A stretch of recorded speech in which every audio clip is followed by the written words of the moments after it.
It is time. It's time to stop hiding. It's time to stand up.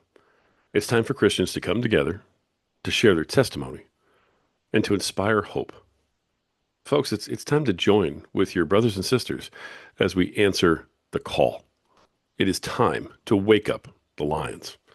And whether she knows it or not, I have an absolute lioness with me today who has done some amazing things already and is spreading her story and spreading the word. And I am just excited to have her on today. Please welcome to the show, wife, mother, Christian, podcaster, author. She is the author of her first book, Her Story of Jesus, which we get to hear about here in just a minute.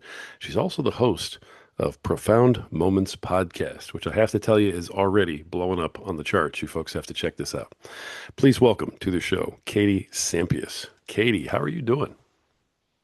Thanks, Rory. Thanks for that wonderful introduction. I'm doing great.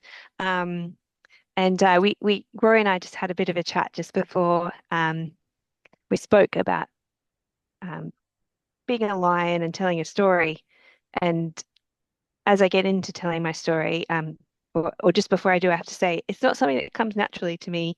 I'm generally pretty reserved with talking about my faith, but I've been challenged to start talking more boldly about it as I've published a book. And to promote it, I have to talk about my book, and it's pretty obviously a Christian book. So it's all about Jesus. So I can't really shy away from it anymore. I love that. And now, did this challenge come from somewhere else, or is this a challenge you're putting on yourself, or did you just feel this? The Holy Spirit said, "Hey, it's time for you to go out and have a voice." Well, I've always really loved writing, even from when I was like in year three. I think that's where I can probably pinpoint it to. Um, that was my favorite thing to do at school. I wasn't interested in art. Um, I remember I was kind of bored with art and other people loved art and stuff. What I'd like doing was when they free writing time, you can just write as many stories as you'd like. And that was my absolutely favorite thing to do. And I didn't want to stop. Everyone else had finished their stories, but I just wanted to keep writing and writing. So that's what I loved as a kid.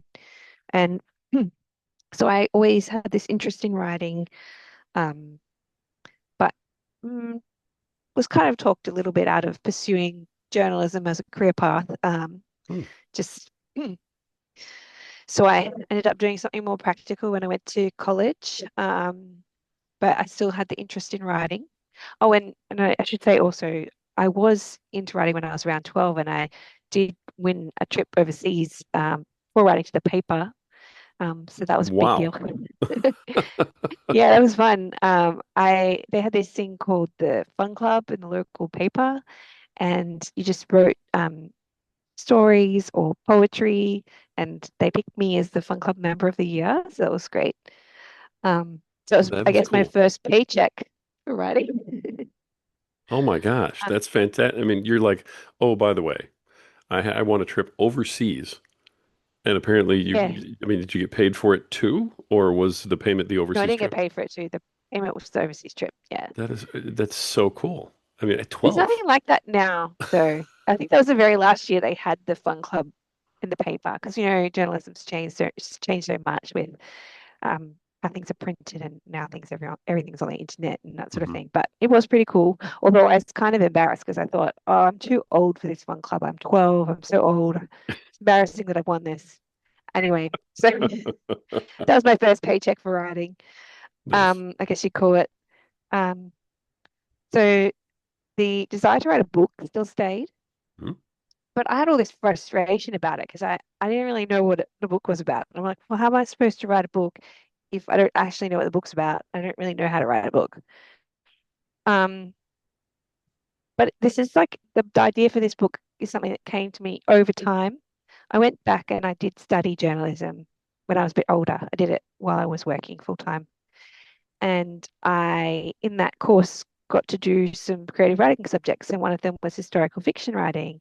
And one of the stories in the book that I wrote is about Pilate's wife and seeing the sentencing of Jesus from her perspective. And that was the very first part of the story in the book that I wrote. And I wrote it as an assessment piece for that subject. Hmm. So then I wrote that piece, and I guess at that stage I wasn't really aware that this could be a book, but I kept on getting these sort of ideas about different stories, seeing the chronology, Jesus's life through different women's eyes. It was over time that it occurred to me that I was to put this together as a book. And, we're talking a bit about our faith journey. Before before the call, and well, before we started recording the call, um, and I've been fortunate. I grew up in a Christian family. I had good modeling, and I was introduced to all different types of prayer. And one prayer that I probably was introduced to quite early on was this form of imagining yourself in the Bible story. Um, so that's something I do at the time around when I was wrote that Pilot's Wife piece. I was seeing a spiritual director.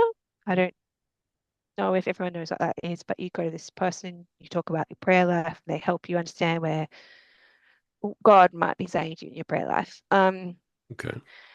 And I had all these different images and stuff coming to me in prayer at the time. And then I started working on different stories. The Wedding of Cana is a story that I have always been interested in, and I get sort of images of what was happening from the perspective of one of the servants at the wedding at Cana. But also I was imagining it from the bride's perspective. And in the book, there's actually two of those stories. So it's part Wow. of sort of how I grew up in my faith was this imaginative sort of prayer thing. And I've always had the interest in women and ancient cultures as well. I loved ancient history at school. So it sort of over time became obvious that I was to write this book. Did you have a question, Rory? I certainly didn't want to interrupt your story, but this whole time, because I know you said that it took 12 years to write the Oh book yeah, yeah. altogether. And so this entire time, and I guess I was a little taken aback, you knew you were writing the book in Oh no, I pieces didn't. over 12 years, or you did not I, know that you were putting it all I can't together like really that. pinpoint. So it was when I went back to do that course, I did that one story and I was seeing a spiritual director and I had a lot of imaginative prayer going on. Hmm. And I think it was then, I think I remember telling her, like, this lady, I said, I think I've got to write like a book about this. And in my mind too, there were three books. I'm like, I think I meant to write three books actually. And um, And how old were you at yeah, this but time? I was about 30. Okay. Yeah, I was about 30, 29 or 30. And um, You don't look like you're 30 now. I thought you were like, early 20s or something. no, I'm in my 40s. Oh my God. Oh, thanks, Rory. It's very nice. Hence, It's just Zoom. it's just Zoom. Let's say, hence part of my confusion because I'm sitting here trying to Oh, follow your okay. timeline and I'm going, wait, what? Because I'm thinking, what are you like still 12 in this story that you're having this conversation? Because it makes a little more sense to me now. I appreciate that. I'm sorry because I just went Thanks. into it with an assumption that you were literally like early 20s. And I'm going, this is No, not adding up thank you in very my much. head. No. I I got you now. am All right. over 40. Please proceed. All right. I'll I take don't note. know how I got to that point, but it happened. Yeah. Gotcha. Um, so I don't, yeah, I said, I think I told her, that would have been around 2012, Hmm. 2012. And then I had little glimpses of other stories. I think the second one might have been Jairus. I don't know how to say that name. Jairus's daughter. There's names in the Bible that are never really said out loud, so I don't Yeah, really know how to that's say okay. Half the names in the Bible could be it. pronounced four different ways. So let's just Yeah. go with that. You're good to go. It's about like, a 12-year-old girl getting healed. So I imagine that from her perspective. Yeah. And I think a few of these stories are in between writing these bits and pieces of stories, I did move overseas because I met my husband and he was American, so I had to live in America for a couple of years. We didn't have visas for each other's countries. That was a bit confusing. And I also had three kids, and I pretty much finished the book during my mat leave with my third child, I think. Wow. Okay. I Yeah. mean, so you're writing a book, you're doing all this. And that was interesting what you just said. You didn't have visas for the other country. How Oh did no, you, how does that work when you're married and you figure out one of those places has oh to be no, home, right? well no, I met him on a holiday and then one of us had to move. It was very odd, unusual situation. One of to see if we wanted to pursue the relationship and if we were meant to be together, one of us had to move. Matt was going to move to Australia first, but my dad ended up dying in the interim, and Oh, I'm sorry. yeah, thanks. So he was going to come because I thought my dad was going to live for a bit longer. But then my dad died, so I thought, well, I can take leave without paying for my job probably. And come over there and see how it goes for a while. Can try to get a job there. I ended up getting a job there, so I was on a visa. I wasn't illegally in the country. But I came in on a tourist visa and got a job there, which isn't illegal in the States to do. So Gotcha. worked Thanks for out. clarifying, though. I appreciate that. Yeah, I wasn't an illegal alien, um, or an illegal immigrant. Yeah. So yeah, that's how we did it. Like I came in and I worked in the States for a while on a work visa, and then we got married.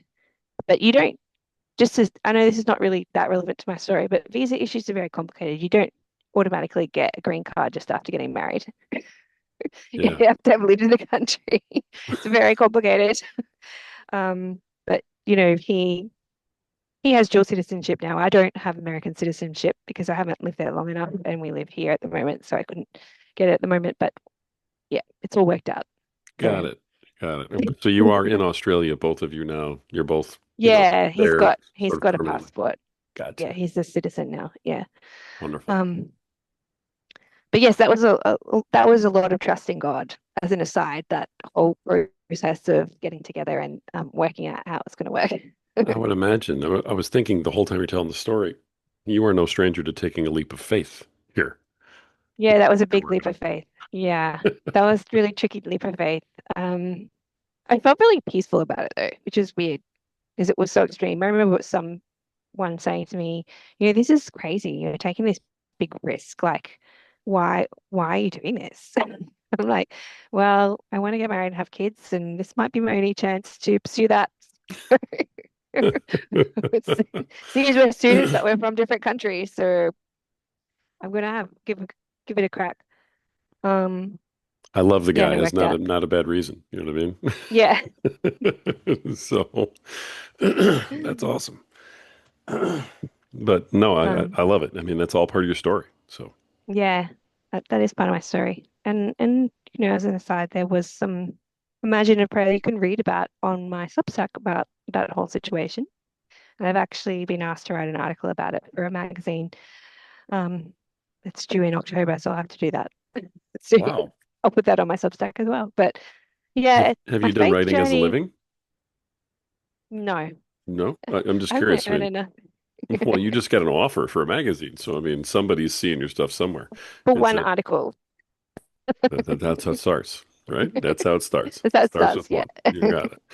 All right. But anyway, so yeah, I have completely interrupted you, and I am sorry, but Oh, it's okay. you're in the middle of your I'm going a bit story. all over the You're putting together place. your book. Hmm. Go ahead. Over time, it just came to me the different stories to the book. Some people may be disappointed because I haven't included every story, and every character. Like one of the characters from the Bible I love is Anna the prophet, and I don't have her story down, and I also don't have Mary Magdalene in my book. Okay. Oh, I think I mentioned her, but I always get one of the reasons I didn't put her in is because everyone has an opinion about her, but I also get mixed up because there's too many Marys. And I Sure. didn't know which is which. So I was like, I don't want to make some bad theological assumptions here. So it was easier to go with a different woman's perspective for the resurrection story. Gotcha. Okay. Um, Your book is about folks who are not necessarily main characters, it sounds like. yeah, no, I do have some main characters. I do have Mary, but no, and actually that's part of how it came together was that at the very beginning, when I started writing it, I was only comfortable being at a distance from Jesus in my imagination. That's where I was at the time. In fact, when I started going to see the spiritual director, the one that I told about the book, I was actually very angry at God. I think you said in your own story you've been angry, or I don't know if that was angry at God, but I was really angry at God, and I tried to like stay away from God for a while, but then I realized it was actually just making me more depressed, and I was so annoyed because I'm like, this is really not very nice. I was also angry at God for this because I was like, I'm angry at you, but I can't be angry at you because that just makes me angrier. This is like a bad circle. Right. For sure. Yeah, So, I've been there. Yes, I understand the emotion. yes. Right. Okay. But anyway, I was drawn out of that. I slowly started feeling better when I focused on God's love for me. Um, Why were you angry at what was I God? saying? I thought I'd been led down a certain path, and I thought that I was, I thought God was telling me something was going to happen, and it didn't happen. I don't really want to go into too many details about it, but Oh, hey, for sure. No problem. but I realized from that situation that didn't work out that actually why I was focused on that situation and thinking that was the only situation that could work out was because I had to get a lot of healing within myself to see things in a better way, like a more realistic way Hmm. of what was actually happening, like what was reality. And I had my vision clouded in a way because I hadn't had certain things in my life healed. And I think through some of the stories in this book also I was healed by writing the stories or um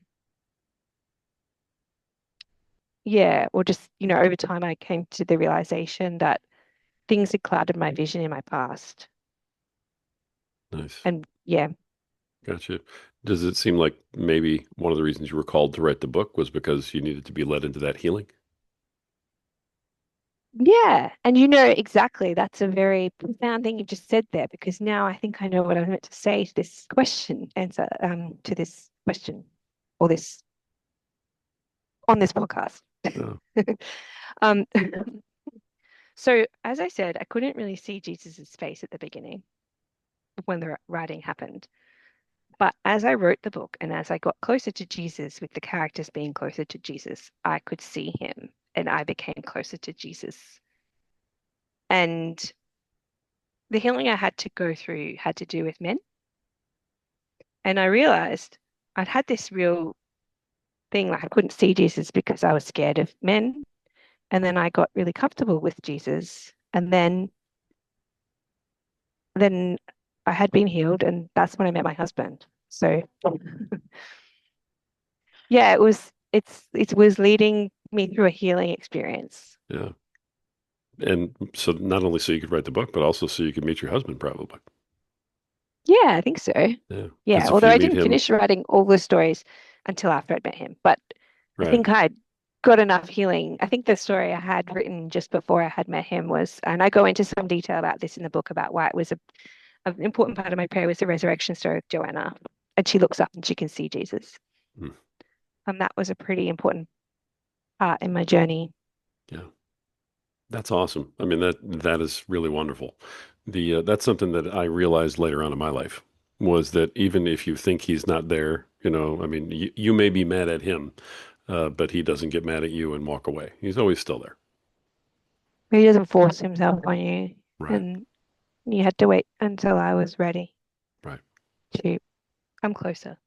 Yeah. Absolutely. Mm. I love the idea behind the book that you have been putting together here. If you don't mind me asking, who's the book for? It's for anyone who wants to read it. I think I wrote it originally for myself, but people have said to me it's a bit like the Chosen series, but I'm like, but I started writing this before the Chosen series started. So, Okay. There, I mean, it took you and 12 years, so yeah, it's a absolutely. yeah, they got a bit ahead of me there. So. I love it. I love it. Okay. Um, if you don't mind I me started asking. writing it because I wanted to see what happened, but then I decided that that was the book I wanted to write and submitted it, and other people were interested in reading my stories. But I think it would probably gives just a fresh perspective of what Jesus's life was like through different eyes. Nice. And so anyone who wants to read it, it probably is going to appeal mostly to women because it's from women's perspectives, but it doesn't necessarily have to be for women. Certainly. Certainly. I mean, I loved your answer. That was definitely a, hey, we're trying to sell the book kind of answer. Who's the book for? Anybody. Anybody wants to read it. So I went to see a there you group. go. I went to my kids' school this week and talked to the year sixes, and they're like, "Oh, who could read this book?" And I was like, "I think you're old enough to read it. I think they're like 11, so I think they probably get it." Yeah. Excellent. Is there something in particular that you hope to accomplish with this book? I just want people to know about Jesus' love for them. Nice. Nice. Mm. I mean, that's an But excellent with reason. the So, yeah, with the podcast here about proclaiming Jesus' name, as I was saying, I'm not really that's something that scares me, but I guess I guess because I'm scared of being misinterpreted or people putting things on my belief that aren't true. mhm. So I guess everyone has a unique way that they're called to evangelize, and maybe this is mine is promoting my book. Love that. And yours might be podcasting. Maybe. Yeah, I don't know. It could be. Who knows, right? Maybe. It You have might four be. podcasts, so probably. Yeah, I'm guessing. Yes, Yeah. definitely. So if it wasn't, I'm pretty sure he would have led me a completely different direction at this point. And he's leading me to do Yeah, more of them. So, yeah, I love that you just said that though, because what you just said is how so many, I mean, I would venture to say hundreds of thousands of people actually feel. They love Jesus. They, are secure in their faith, but there's fear that's out there, of how it's going to be received, how it's going to be interpreted, what hate you may get back, things like that. You may not think that you're being a lion because you're not standing on a rooftop roaring, but you wrote a book about faith, about Jesus, about the story of Jesus. You put it out there with your name on it and said, hey, read this. Doesn't matter how you spread his word. It just matters that you do spread his word. That makes you a lion. thanks, Own that. Rory. Own that. Really own that. I love it. I really do. You have a podcast too. So you didn't just stop with the book. I mean, Well, the podcast I started to promote my book, but I also am that's quite an great. extroverted person. So writing all the time is not really conducive. Is that the word? Like I love writing, but I also like talking to people. So podcasting is a way that I can create content by talking to people. So Nice.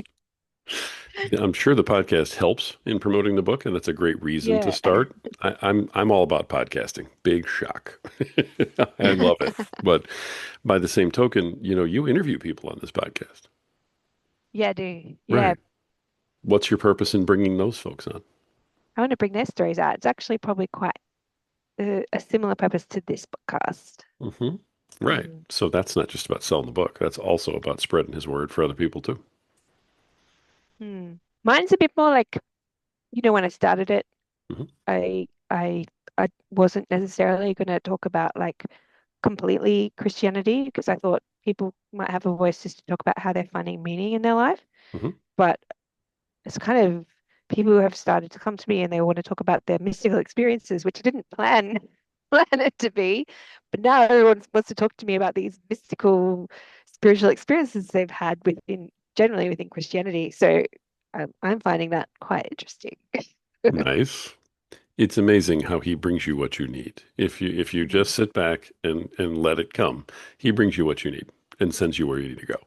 It really is mm, funny. That was one of the things I always had the hardest time with myself personally, because I'm not a quiet person. It took a long time for me to figure out how to be quiet inside and let him in, because I was mm, always fighting, my whole life. And so I always was sort of in that fight or flight thing. When you can write a book, when you can put out a podcast, when you can just open yourself up to bringing people on and say, hey, I don't know what their story is necessarily, but let's go. That's wonderful. I mean, that's definitely being led in a direction. I love that you're doing that. mm. Yeah, like for example, my first guest on my podcast, her name's Christine, she's one of my friends. She went to my school, and I only really reconnected with her this year because of Substack. She was one of my first followers on Substack, and I thought she was just going to talk about these retreats that she does. She ended up talking about this major, like, mystical experience she'd had when she was 10 that she never told me before. I was like, oh, okay, this is where the podcast is going to go. Yeah. Nice. Nice. Well, so right now, obviously, you're trying to sell the book. You're trying to, get as many people involved in hearing that message that's in the book. Mm. So how long's the book been out? Since July the 8th. That recently. Yeah. Oh, okay. Yeah. Wow. Congratulations. I mean, you Oh, just it's launched been that. 2 months. Yeah. Wow. Okay. I Yeah. didn't realize it was that new, and I apologize. Normally, I have better information than that. Man, I fell down on my procedure No, on that's this okay. podcast. 8th of July. Yeah, was when it was officially launched. Nice, nice. What was that like when your first book came out? Oh, a lot of relief. Relief. Okay. There are a few issues that came up, which I won't go into detail about, came up through the editing process. And I was like, at one stage, I was like, oh my gosh, what am I going to do with my book? But yes, we got through it and worked it all out. So it was good. Nice. Did you work with a publisher or did you self-publish? I've got a publisher called Color Press. Ah, Yeah. all right. Um, Excellent. Based in Texas. So it's a US publisher, not an Australian publisher. Okay. What made you And choose that? they gave me a contract.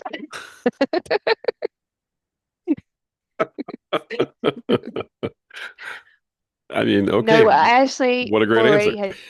had I, so Samantha Cabrera, who owns Color Press, she had a literary journal. She has an MFA, and she had a literary journal that she was writing. And then she decided that she's going to go into publishing. And I got a piece published with her in the literary journal already. That was one of the stories. And the story that's actually published in my book is slightly different to the one that's in the literary journal. Um, but she seemed to like my stories. And so I submitted it to when she started opening for submissions for books, I sent my submission in to her. Nice. I sent it to some other publishers too, but I didn't get a positive response from them. That's so difficult, that process and that journey. I know people who have literally sent their manuscript to hundreds of people and been turned down, over and over and over and over. So, I understand. Any idea how many rejections you got along the way? I think I sent it to about 8 publishers. I Yeah, mean, I that's think pretty she might good. have. Sometimes you can send it to more than one at a time too. So I think Sure. I don't know if I'd waited for all the rejections.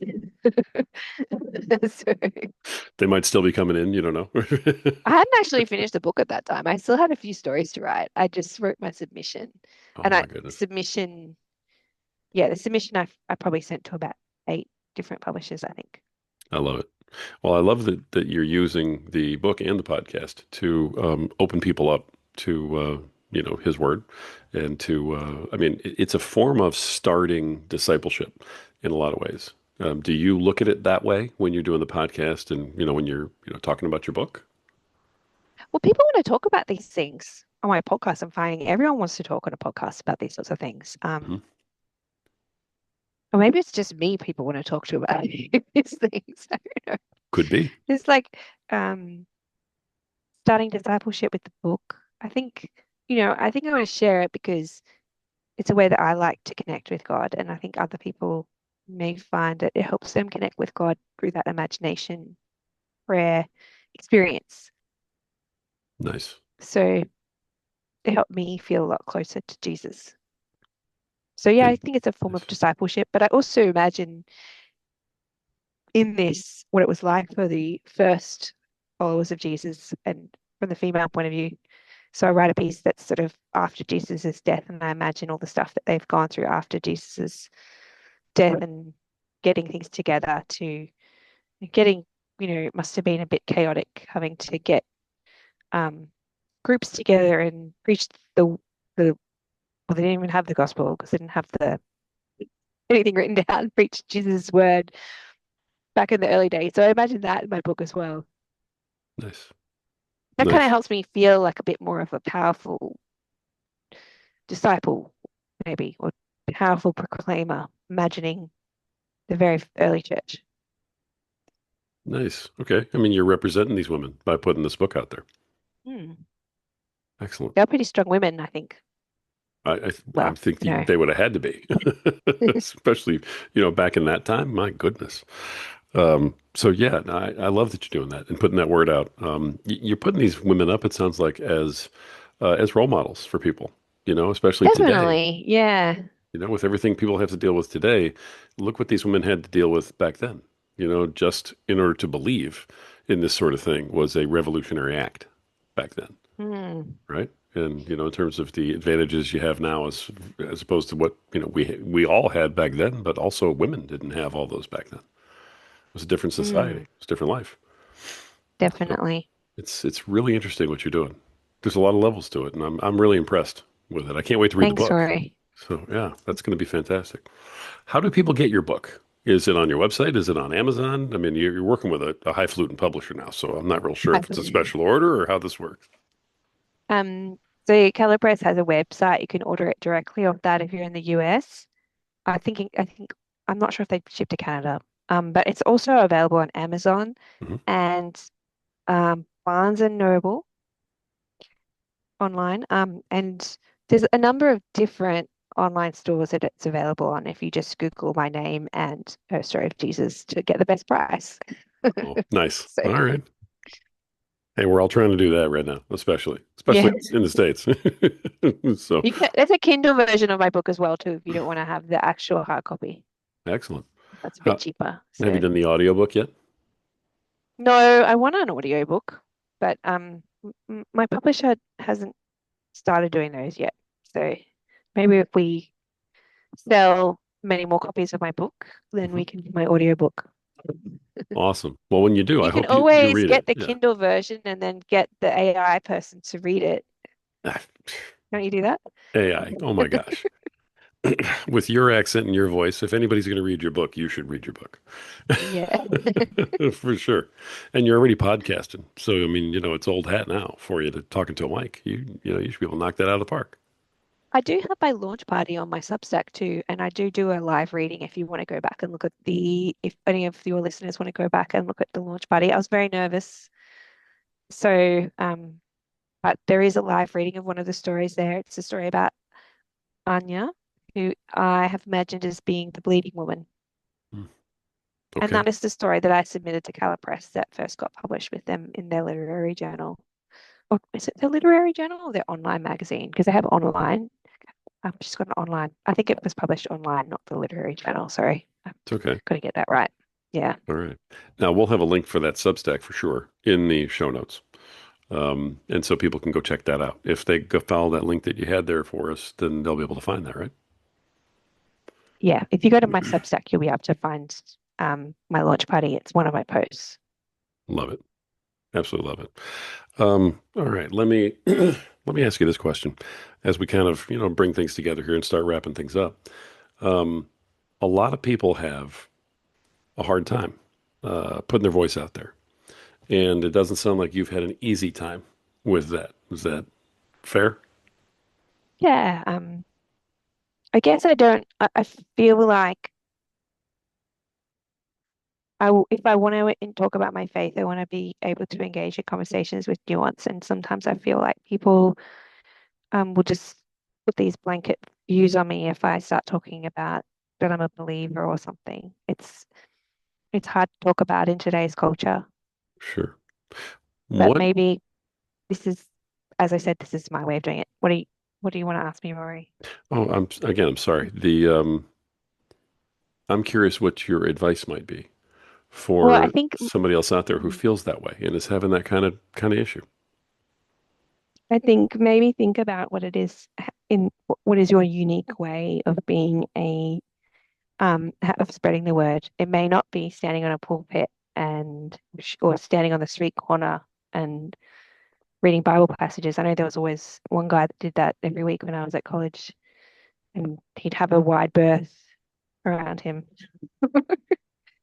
I mean, it works to some people. Like I'm sure he probably had great conversations with some people, but he'd go and read the scriptures for a few hours on every Thursday. That was his way, probably that God wanted him to proclaim the word. But maybe there's a unique way that you can do your proclaiming that you feel comfortable with. And for me, it was writing the book. So Nice. I love it. That's great advice, and I'm sure that there's somebody out there who's listening to that right now, going, "Yeah, I need to start talking. We got to get this out." So, you are doing it through your book. You are doing it through your podcast. You're doing it just through who you are and who you're becoming every single day. It's incredibly impressive to not only have done what you've done, but to be overcoming what you're overcoming in putting your voice out there. Really, really impressive. I'm glad you're doing what you're doing. Thanks, Rory. That's very Yeah, nice of you to say. for sure. I'm For glad sure. that you have your podcast too. Thank you. I'm glad you decided to come on the podcast, and it sounds like I'm going to get to talk to you on another one of mine. Yeah. So, all right, and I love that. So we'll be talking to you on the Podcaster Nation also, and we'll talk all about the podcast. We'll dive into that really Yeah. deep. But Hmm. a little plug for the other podcast while we're on here, guys. Go check it out. But Katie, I love what you're doing. I cannot wait to read the book. Is there a way that people could contact you directly if they want to talk about the book or find out more about If who you you are? follow me on Substack or add me on Substack, you can send me a note on there. I'll answer my messages on there. So yeah, it's Good probably deal. the easiest way to contact me. I love that. Substack's getting bigger, and with people like you, it's Mm. getting more and more popular out there. So that's fantastic. All right, absolutely love it. Wife, mother, Christian, author, podcaster, Katie Sampias. Katie, thank you so much for coming on today, for sharing everything that you did, including your journey and everything that you've overcome. It's been interesting and inspiring. I love what you're doing, and I can't wait to see where you go next. Thanks for being here today, Thanks, Rory. folks. Another fantastic episode of Wake Up the Lions, because it is time. It's time to wake up the lions. And more than that, it's time for you to take your rightful place with your brothers and your sisters and let them hear you roar. You have a voice, you have a mission, you have a purpose. The world is ready. You're ready. You just have to believe it.